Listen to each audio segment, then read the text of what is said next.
Hello, good morning, all of you, beta. Hello, boys. Hello.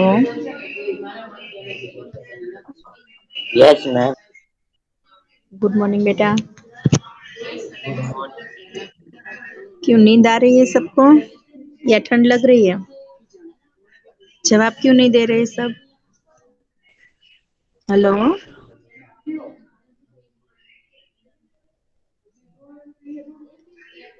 Okay, चलो. तो हमने अब तक कितने लेसन कंप्लीट किए? सेम टू के लेसन नंबर 1, 2 और 3. तो उसमें पहला लेसन कौन सा था कि पत्र एवं डायरी, और सेकंड कौन सा था? कच्छ की सेर. और नंबर 3 कविता थी मत बांटो इंसान को.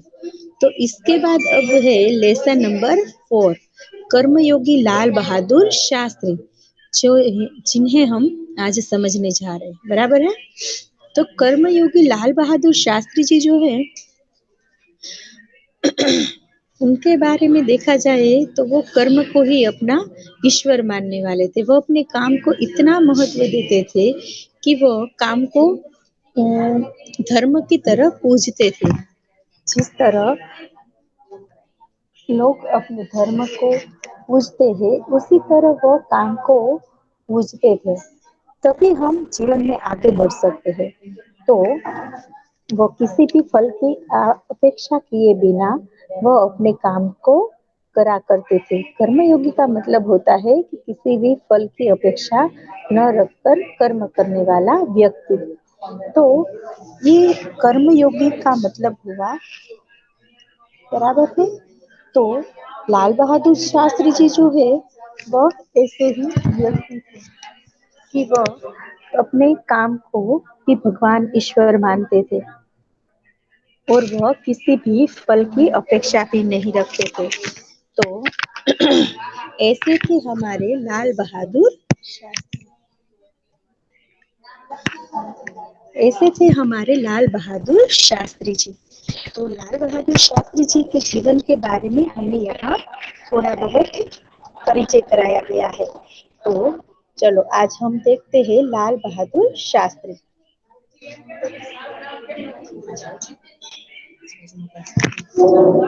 लाल बहादुर शास्त्री जी जो है उनके बारे में यदि देखा जाए तो वो बहुत ही सीधे साधे थे और उनका जीवन भी कैसा था? एकदम सादा जीवन.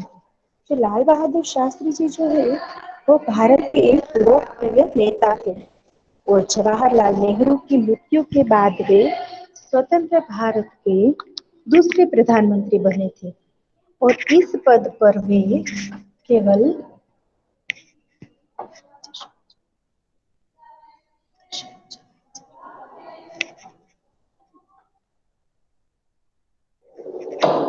लाल बहादुर शास्त्री जी जीवन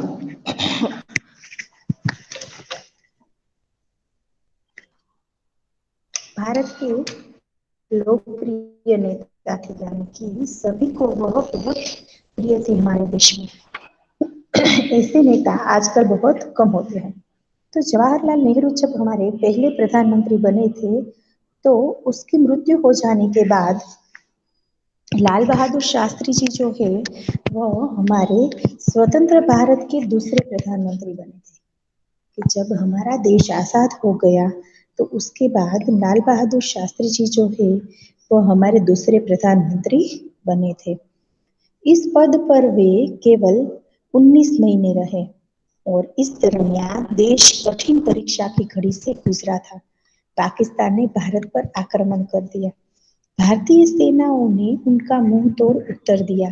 सारी दुनिया ने शास्त्री जी के नेतृत्व का लोहा माना और इस पाठ में लेखक ने कर्म को ही ईश्वर मानने वाला शास्त्री जी के व्यक्तित्व का सुंदर विश्लेषण किया है.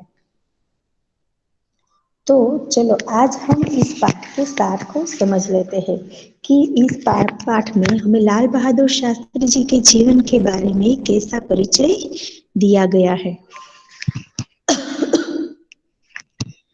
Hello boys. Hello. Yes ma'am. Yes ma'am. हाँ बेटा, ठीक से सुनाई दे रहा है ना? Yes ma'am. ओके। तो लाल बहादुर शास्त्री जी जो है वो एक महान कर्मयोगी थे और वे भाग्य के भरोसे बैठने वाले व्यक्ति नहीं थे। उनके लिए अपना काम ही ईश्वर था और काम के प्रति बिना किसी फल की आशा किए वे पूरी तरह समर्पित थे, यानी कि उसमें पूरी तरह वह समर्पित हो जाते थे। और उनमें गीता के निष्काम कर्मयोगी के लक्षण देखे जाते थे। गीता के निष्काम कर्मयोगी के लक्षण यानी कि गीता जो है वो हिंदुओं का धर्म ग्रंथ है, तो उनमें जैसा भी कहा गया है वह सबको सभी बातें अनुसरते थे। शास्त्री जी के चरित्र और जीवन दर्शन में 3 बातें जो है वो मुख्य थी। पहला तो वह उद्देश्य के प्रति दृढ़ आस्था, वो जो भी अपना ध्येय या अपना लक्ष्य जो होता है उसे प्राप्त करने के लिए उस काम में वह दृढ़ आस्था रखते थे। और उद्देश्य यानी कि अपने ध्येय को प्राप्त करने के लिए वे कर्म योग का अनुसरण करते थे और अपने काम के प्रति वह पूर्ण समर्पित रहते थे। शास्त्री जी मानते थे कि जीवन के किसी भी क्षेत्र में सफल होने के लिए समर्पित भाव से कर्म करना जरूरी है। कर्म के प्रति मन में भक्ति होनी चाहिए। हम जो भी काम कर रहे हैं, जो पढ़ाई कर रहे हैं, उसमें हम पूरी लगन से करेंगे तो उनमें हम जरूर आगे बढ़ेंगे। लेकिन यदि हम इसमें थोड़ी भी ढिलाई छोड़ देंगे तो हम उसमें आगे नहीं बढ़ सकेंगे। शास्त्री जी की विशेषता ये है कि शास्त्री जी जो कुछ भी कहते थे वही करते थे और वो जो कुछ भी करते थे वह राष्ट्र के लाभ के लिए ही करते थे। वे विशिष्ट होकर भी जीवन भर सामान्य बने रहे।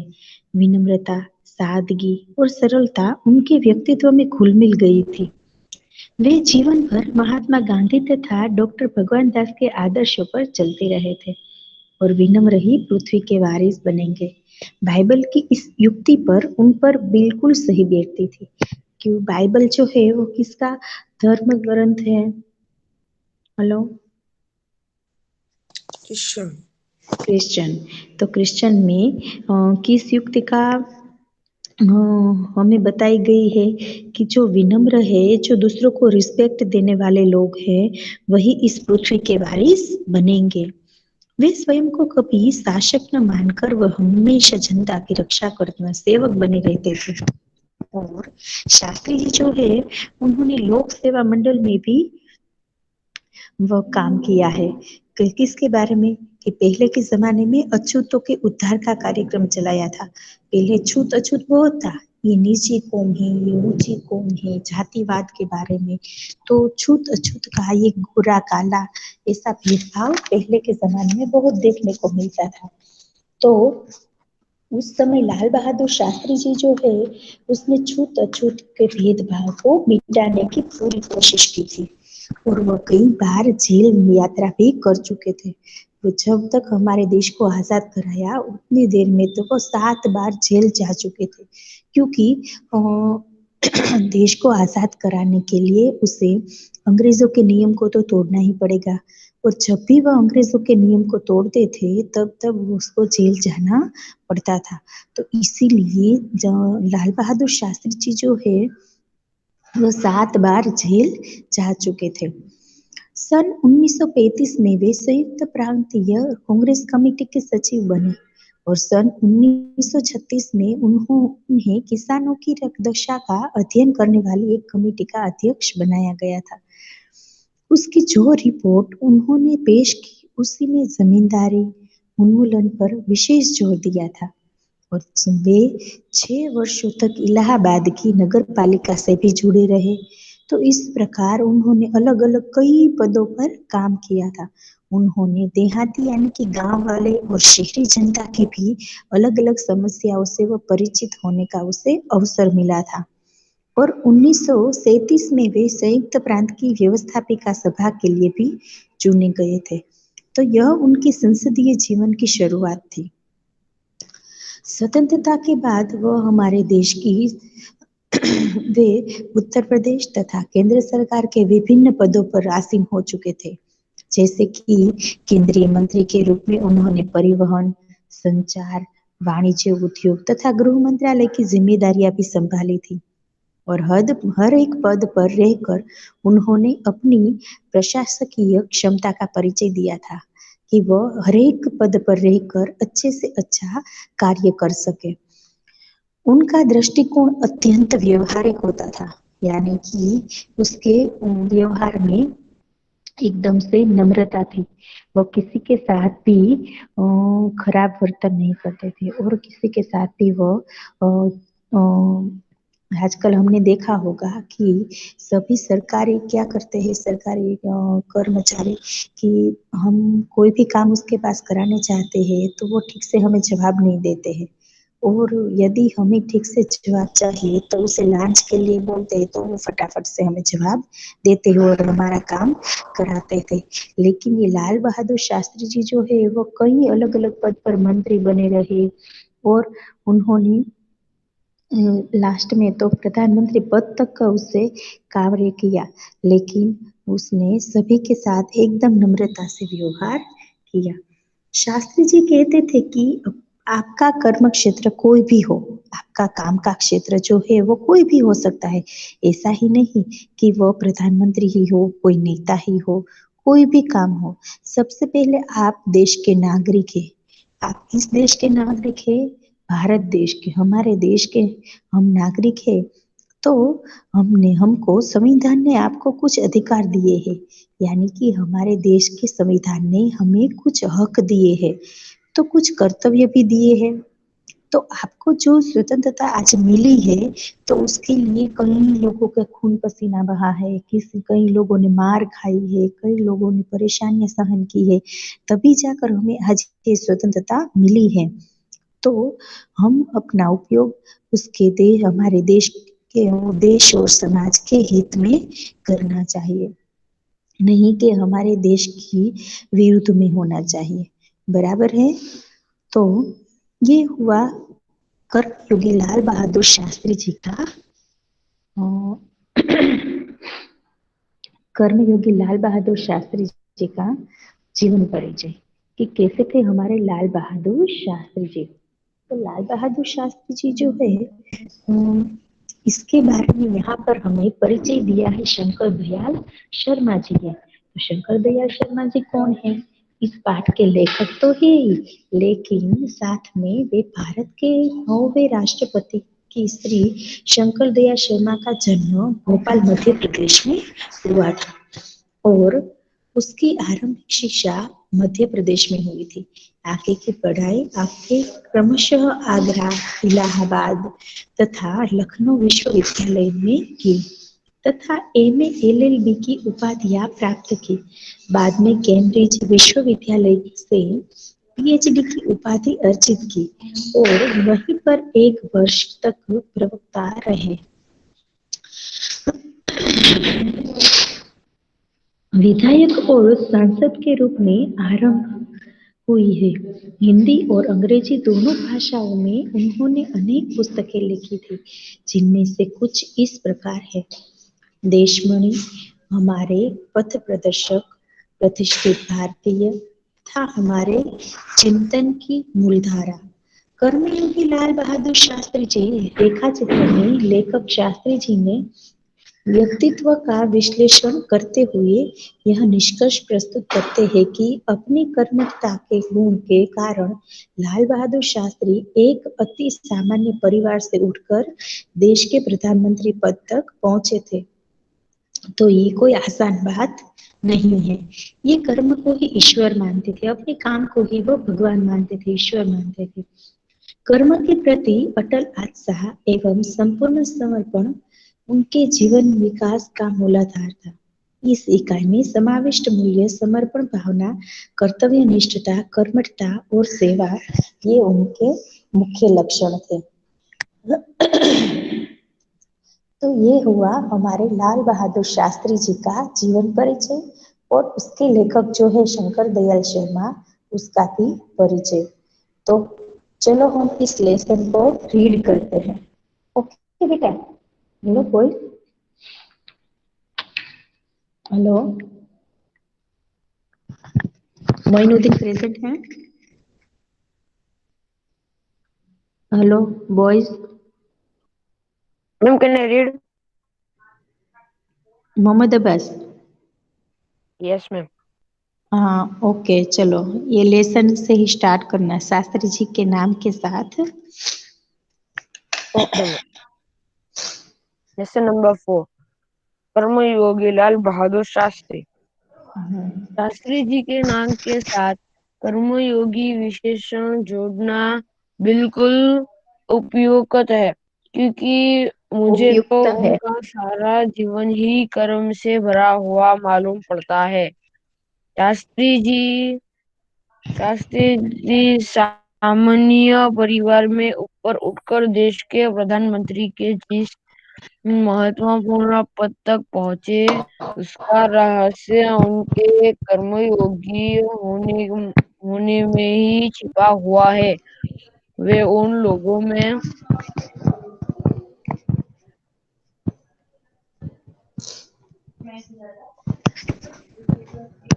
वे उन लोगों में भी नहीं थे जो भाग्य पर भरोसा करके बैठे रहते हैं और अचानक कभी सफलता मिल जाती है, बल्कि वे उन लोगों में से थे जिनको अपनी हथेली को लकीरों के बजाय अपने चिंतन और कर्म की शक्ति पर अधिक भरोसा होता है, और वे कर्मश अपने जीवन का रास्ता बनाते हुए आगे बढ़ते हैं। शास्त्री जी को शास्त्री जी के लिए कर्म ही ईश्वर था, और इसके प्रति बिन किसी फल की आशा लिए समर्पण भाव से कंपित रहते थे। यहाँ तक कि जब भी उन्हें फल की प्राप्ति के अवसर मिले, तब भी उन्होंने उस और हमेशा उपेक्षित दृष्टि ही रखी। उनका जीवन दर्शन गीता के निष्काम कर्मयोगी का प्रतिरूप था। इसलिए मैं समझता हूँ कि उन्हें केवल कर्मयोगी के जीवन निष्काम कर्मयोगी कहना कहीं अधिक उपयुक्त होगा।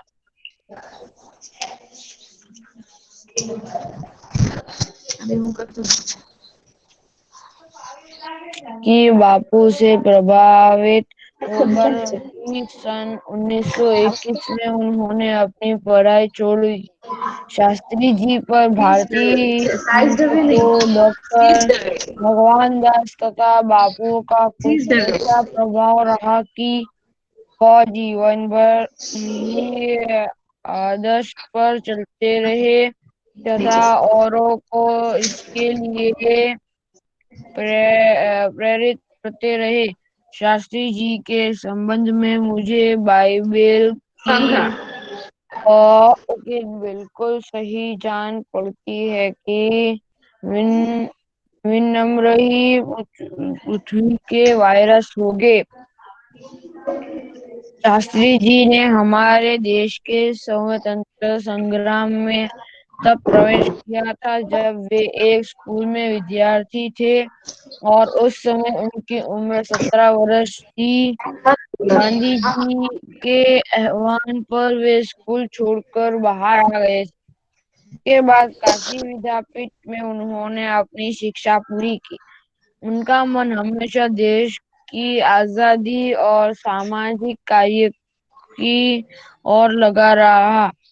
परिणाम ये हुआ कि सन 1926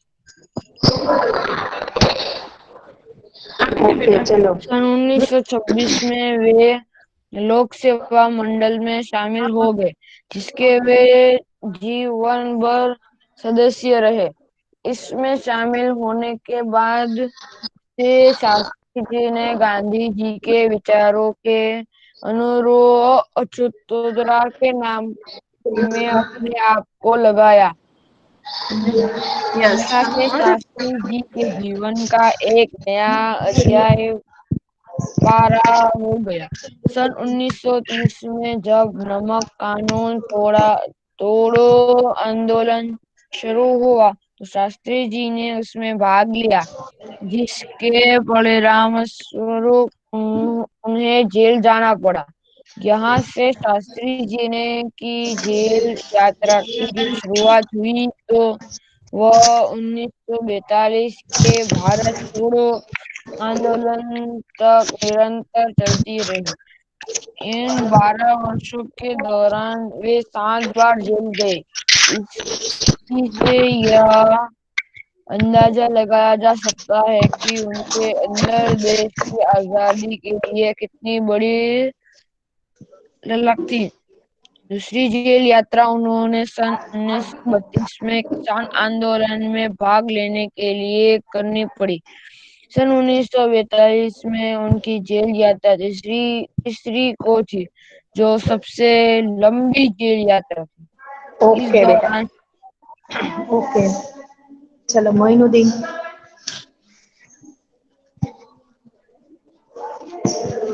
मोइनुद्दीन प्रेजेंट बेटा। Asad.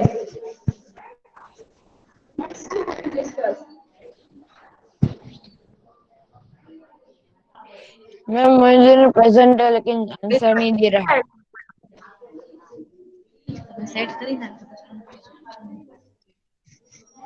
Hello, yes ma'am. Moinuddin present नहीं है। मैम प्रेजेंट ही है लेकिन आंसर नहीं दे रहा। असद। और सब भी प्रेजेंट है। Hello, yes ma'am Asad present है। असद।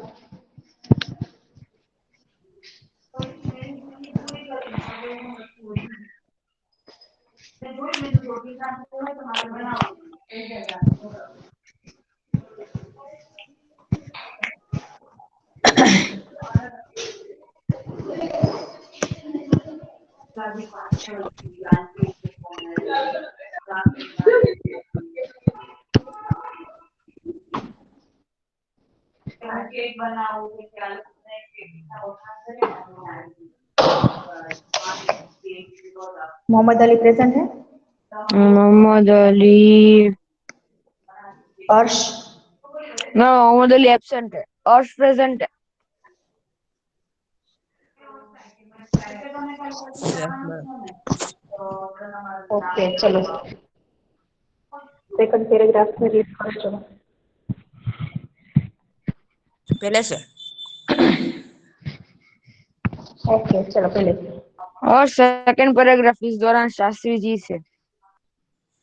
इस दौरान शास्त्री जी जहाँ एक और गांधी जी द्वारा बताए गए रचनात्मक कार्यों में लगे हुए थे, वही दूसरी ओर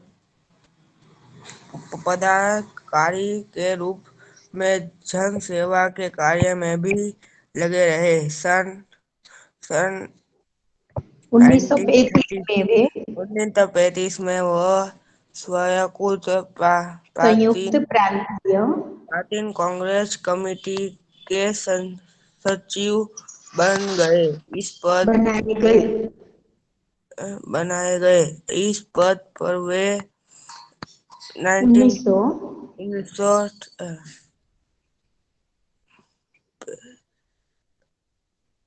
1938 तक रहे।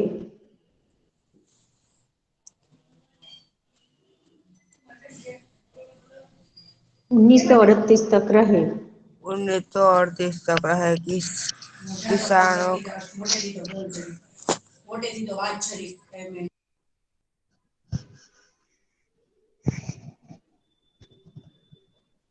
यासीन। यासीन प्रेजेंट है। हेलो, यासीन प्रेजेंट है।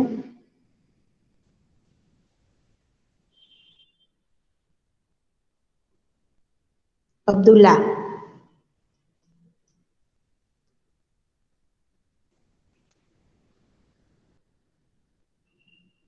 अब्दुल्ला प्रेजेंट है।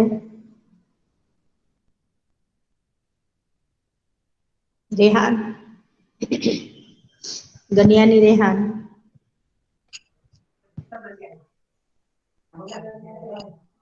Hello. Yes ma'am. Ganiyani Rehan present है। मैम गनियानी रेहान नहीं है, गनियानी अब्दुल्ला है। अब्दुल्ला है तो रेहान। रेहान मैम, कुरैशी रेहान प्रेजेंट है अभी।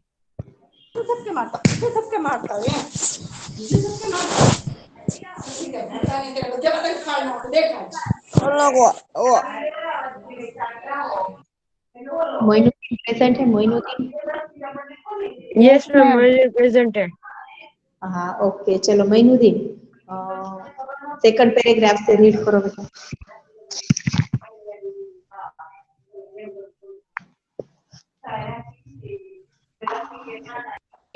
जी और गांधी का द्वारा बताए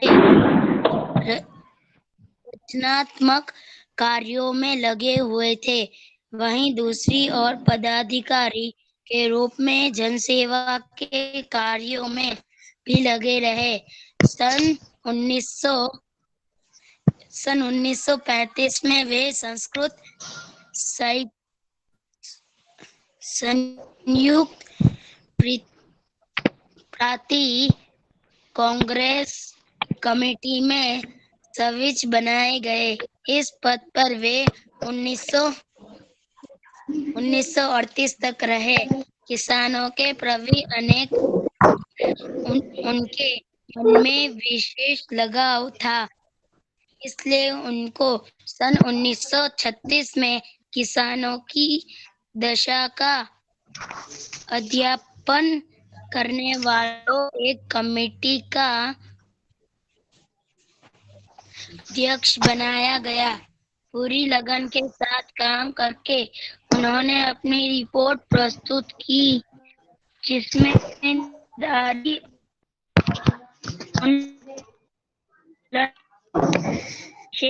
जोर दिया।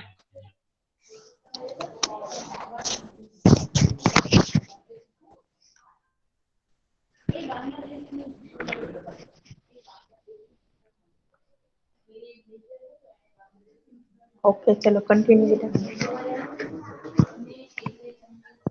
इसके बाद के 6 वर्षों तक वे इलाहाबाद की नगरपालिका से किसी न किसी रूप में जुड़े रहे।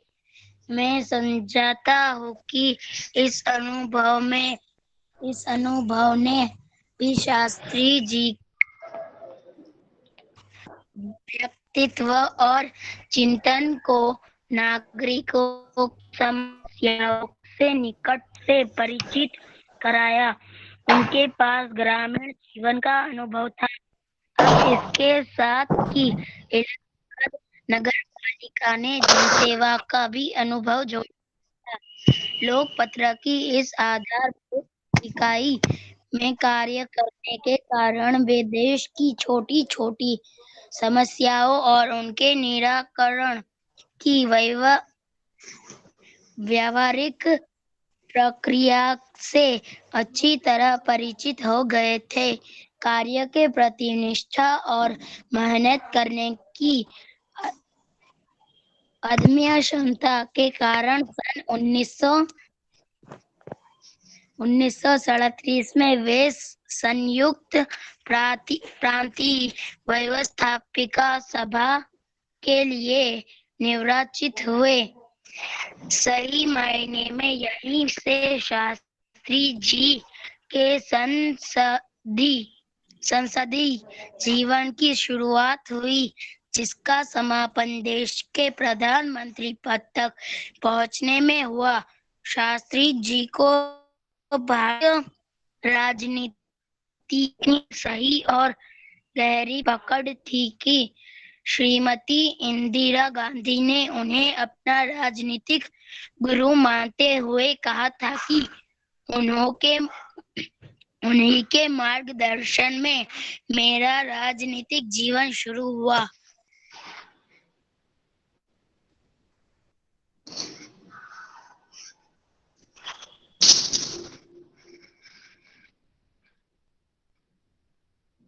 अर्श अर्श प्रेजेंट है?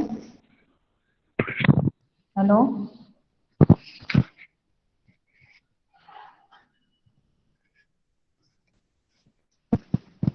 Yasin, Pithadiya Yasin,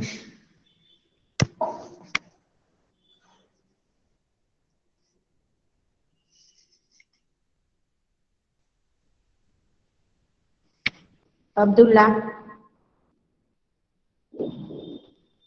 hello,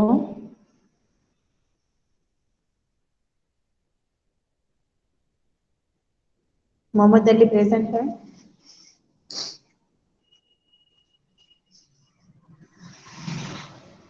hello,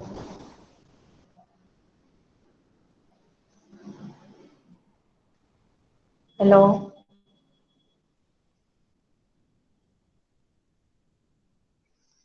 Mohammad Abbas,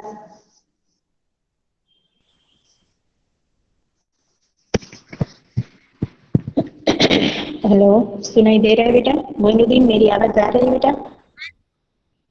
yes ma'am. Okay, Mohammad Abbas, ma'am मैं ओके चलो। Yes ma'am. हाँ ओके, बोलो मैम। हाँ कंटिन्यू करो बेटा। कहाँ से मैम? फर्स्ट से। Okay ma'am. देश की आजादी के बाद उत्तर प्रदेश तथा केंद्र सरकार में शास्त्री जी भिन्न भिन्न पदों पर रहे। उत्तर प्रदेश में उन्होंने गृह मंत्री बनाया गया। बाद में पंडित नेहरू के अनुरोध पर वे केंद्र में आ गए। केंद्र में उन्होंने रेल और परिवहन, संचार, वाणिज्य, उद्योग और गृह जैसे महत्वपूर्ण मंत्रालयों में मंत्रोपद संभाला। इन पदों पर रहते हुए शास्त्री जी ने आपकी जिस प्रशासकीय दक्षता का प्रमाण दिया वह हमारे देश के लिए एक उदाहरण है।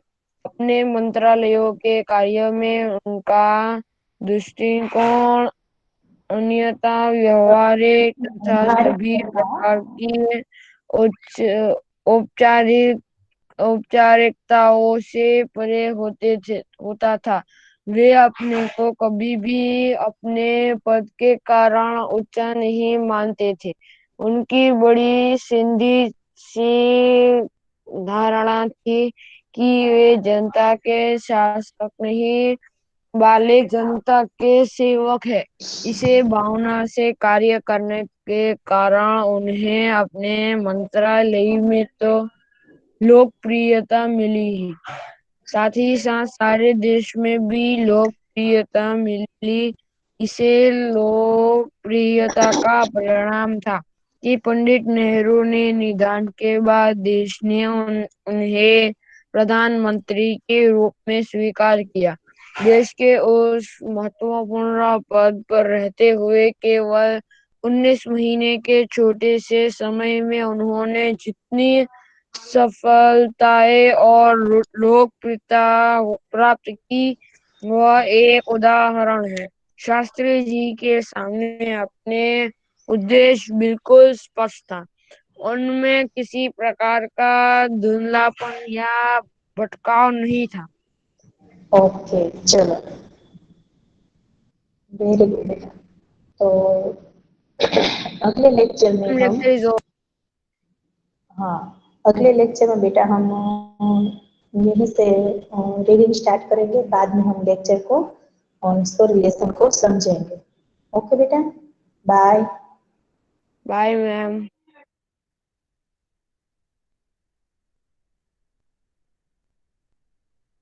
Bye ma'am.